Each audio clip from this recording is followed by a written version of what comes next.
Night falls over the wilderness, and a lone figure walks into the darkness with nothing but a staff in his hand and fear in his heart. His name is Jacob. He is not a hero in this moment. He is not brave. He is not noble. He is running. Behind him lies a broken home, a deceived father, and a brother whose anger burns hot enough to kill. Ahead of him stretches an endless desert road toward an unknown future. No army protects him. No wealth surrounds him.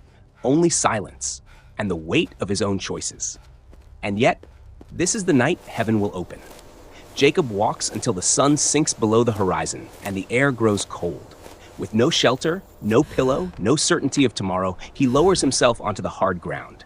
He finds a stone, places it beneath his head, and closes his eyes beneath a sky scattered with stars. He sleeps as a fugitive, unaware that he is about to awaken into destiny. Then it happens. In the darkness of that wilderness, Jacob begins to dream. Before him rises something impossible, a ladder, or perhaps a stairway, stretching from the earth beneath his body all the way into the heavens above. It pierces the sky itself, and on it, angels, moving, ascending, descending, not in chaos, but with purpose, as if heaven and earth are not separated after all, as if there has always been a bridge, and at the top of that ladder stands the Lord, not distant, not silent, but speaking. Speaking to a man who is running, speaking to a deceiver, speaking to someone who feels alone. I am the God of Abraham, the God of Isaac. The land on which you lie, I will give to you and your descendants. I am with you. I will watch over you wherever you go. I will bring you back. In the middle of nowhere, Jacob discovers he is not alone. He awakens trembling. The desert is still. The stars remain. But something has changed.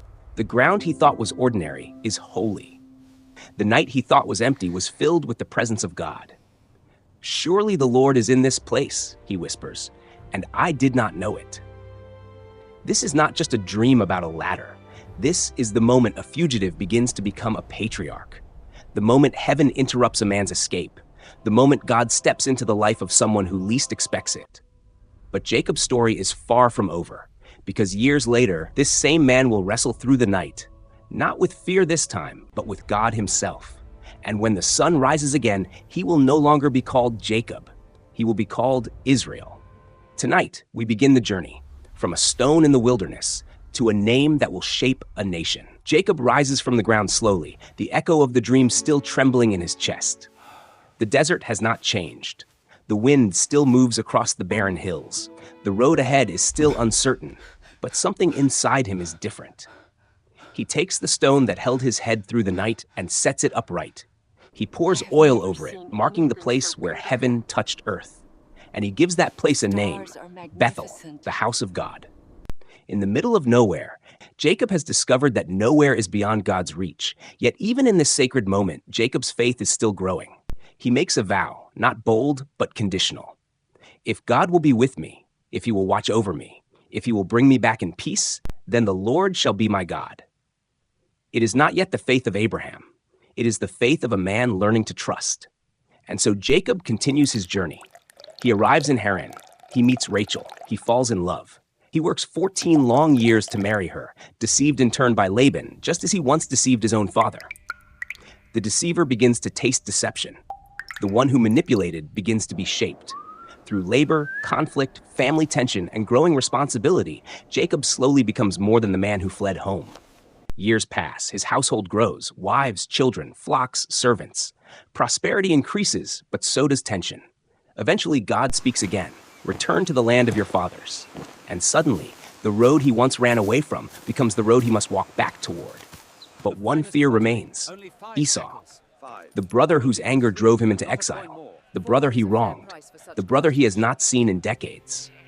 Reports reach Jacob that Esau is coming to meet him with 400 men. Old memories awaken, guilt resurfaces, fear tightens around his heart. This is the moment when Jacob's faith will be tested, not in a dream, but in reality. The night before he meets Esau, Jacob sends his family across the river Jabbok. He remains alone on the other side. The same kind of solitude he felt years ago in Bethel returns, but this time there is no stone for a pillow, no simple sleep. Instead, in the darkness, someone approaches. A man. No announcement, no explanation, just sudden struggle. And Jacob fights. They wrestle through the night, dust rising from the ground, muscles straining, breath heavy in the silence.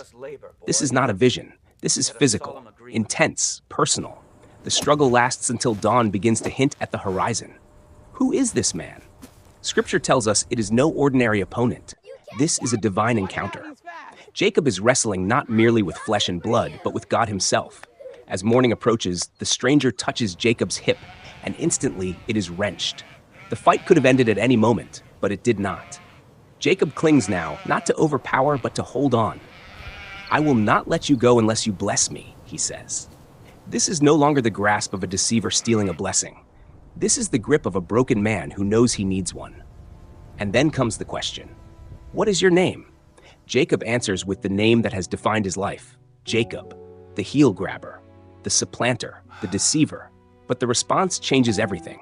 "Your name shall no longer be Jacob, but Israel, for you have struggled with God and with men, and have prevailed." Israel, not because he defeated God, but because he refused to let go, because he wrestled, because he endured. The sun rises over the river Jabbok, and Jacob walks away limping. He carries a wound that will remain for the rest of his life, but he also carries a new identity. Years earlier, he saw a ladder reaching to heaven. Now he understands. The God who stands above the ladder is not distant. He is personal. He wrestles, he transforms, he renames. The fugitive has become Israel, the father of a nation. And the man who once ran from his brother now walks toward him, not in confidence of his own cunning, but in dependence on the God who met him in the wilderness and met him again in the struggle. And so the sun rises over Jacob, no, over Israel. He limps toward his future, each step a reminder of the night he refused to let go. The man who once grasped his brother's heel at birth, the man who once grasped for blessing through deception, now walks marked by a different kind of grasping, the kind that clings to God in the dark. When Jacob finally sees Esau in the distance, something remarkable happens. There is no sword drawn, no vengeance. Esau runs toward him, not in fury, but in embrace. The reconciliation Jacob feared becomes a moment of mercy. And perhaps in that embrace, Jacob understands something deeper. The God who wrestled with him had already gone before him. The ladder at Bethel was never just about angels ascending and descending. It was about connection. It was about a God who bridges the distance between heaven and earth, and the distance between broken men. Years earlier, Jacob lay on a stone, running from his past. Heaven opened, and he discovered God was present in the wilderness. Years later, he stood alone by a river, wrestling through the night. Dawn broke, and he discovered God was present in the struggle. Bethel showed him that God is near. Jabbok showed him that God transforms. And between those two nights, a deceiver became a patriarch. Jacob's story is not the story of a perfect man. It is the story of a pursued man. A man who was chased by guilt, by fear, by consequences, but even more relentlessly, by grace. Because God did not wait for Jacob to become worthy. He met him while he was running. He met him while he was wrestling. He met him while he was afraid. And perhaps that is the deepest truth of this story. There are nights when we feel alone in our wilderness, nights when our past follows too closely, nights when we wrestle with doubt, with regret, with God himself. But the same God who stood above the ladder still stands sovereign. The same God who wrestled with Jacob still engages with his people. And sometimes the greatest blessing does not come without a limp. Jacob walked away changed, not because he overpowered God, but because he encountered him. His name was rewritten, his identity redefined, his future secured not by cunning, but by covenant. From Jacob to Israel, from runner to wrestler, from fear to faith.